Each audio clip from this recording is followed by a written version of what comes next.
নমস্কাৰ দৰ্শক, বিশ্বকৰ্মা পূজা পালেহি নহয়। আপোনালোকে বাৰু পূজাৰ কাৰণে মালা কিনিলে নেকি?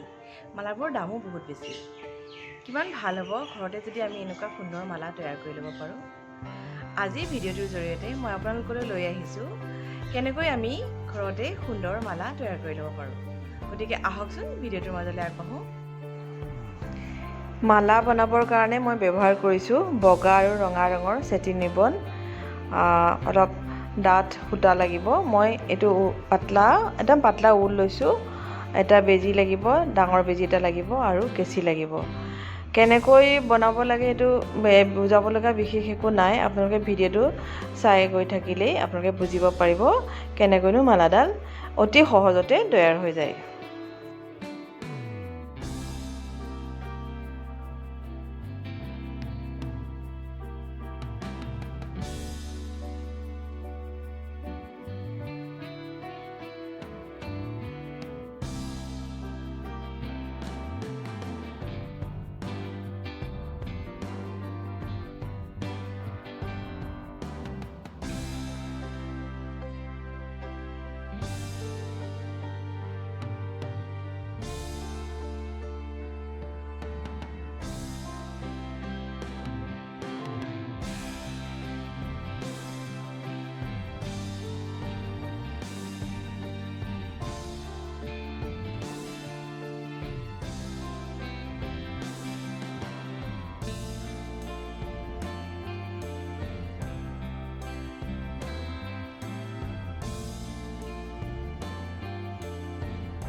যদিহে আপোনালোকে মোৰ ভিডিঅ'টো চাই ভাল পালে তেতিয়াহ'লে লাইক আৰু কমেণ্ট কৰিব আৰু যদি আগলৈও এনেকুৱা ভিডিঅ' চাব বিচাৰে তেনেহ'লে চেনেলটো প্লিজ ছাবস্ক্ৰাইব কৰি দিব তেনেহ'লে পুনৰ লগ পাম আপোনালোকৰ মোৰ নেক্সট ভিডিঅ'টোত তেতিয়ালৈকে সকলোকে পুনৰ নমস্কাৰ জনাইছোঁ